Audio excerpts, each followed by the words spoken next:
అందులో ఒక మాట అన్నాడు, గావో మే మాతరః సర్వాః పితరశ్చైవ గోవృషాః గ్రాసముష్టిం మయా దత్తం ప్రతిగృహ్ణీత మాతరః యత్కృతం దుష్కృతం తేన జ్ఞానతో అజ్ఞానతో పివ తస్య నశ్యతి తత్సర్వం దుస్వప్నంచ వినశ్యతి.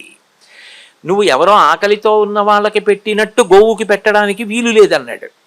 ఎందుకు వీలు లేదు అంటే, అది గావోమే మాతరః సర్వాః, మీ అమ్మగారు మీ నాన్నగారే కాదు, ఈ లోకములను పరిపాలించేటటువంటి జగన్మాత గోవు రూపంలో ఉందయా. నీ తల్లి గోవులోకే వెళ్ళిపోయింది. ఆమెని తీసేసే ముందు గోవునిచ్చాడు పరమేశ్వరుడు కంటి ముందు కనపడడానికి. భూమాత నిజానికి భూదేవిగా పితృదేవతలు, తీర్థాలు, పర్వతాలు, నదులు, దేవతలు, దిక్పాలురు అందరూ ఎందులో ఉన్నారంటే గోవులోనే ఉన్నారని చెప్తున్నాడు భీష్ముడు చెప్తున్నాడు, భారతం చెప్తోంది, వేదం చెప్తోంది, గోసూక్తం చెప్తోంది.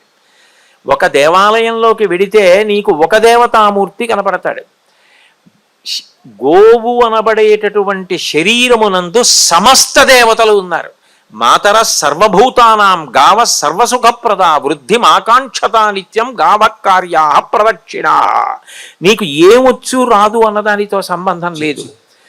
గోవుకి ఒక్క ప్రదక్షిణం నువ్వు చెయ్యగలిగితే, ప్రదక్షిణం అంటే ఆవు నీకు కుడి చేతి పక్కకి ఉండేటట్టుగా నువ్వు దాని చుట్టూ తిరగగలిగితే చాలు. అంతకన్నా గొప్ప పూజ వేరొకటి లేదు. ఆవుకి గ్రాసం నువ్వు తినిపించావు అంటే దాని అర్థం ఏమిటంటే ఆ రోజున నువ్వు యజ్ఞము చేసిన వాడివే. ఎందుకని అంటే వేదంలో ఒక మంత్రం ఉంది, గౌర్వార్ అగ్నిహోత్రం అని. గోవు అగ్నిహోత్రం. హోమం చేసినప్పుడు హోమ వేది యందు వెలుగుతున్నటువంటి అగ్ని ఎంత పవిత్రమో గోవు కూడా అంతే. అందుకు తిక్కన గారు అనువాదం చేస్తూ, పరమ పవిత్రముల్ యజనభాజనముల్ తము విన్న చూచినం దురిత చెయంబులెల్ల తొలగంతోయగ చాలు ప్రధానకర్త కొత్తరగతి లాభవైభవము తంగిటి జున్నుగ చేయు గోవులెవ్వరతొగ వానికొల్తుర నివారణ చొత్తురు వారు నాకమున్నన్నాడు. ఆ గోవు ఎందుకు పవిత్రం అంటే అది అగ్నిహోత్రం, అది పరదేవతా స్వరూపం, అది పశువు కాదు,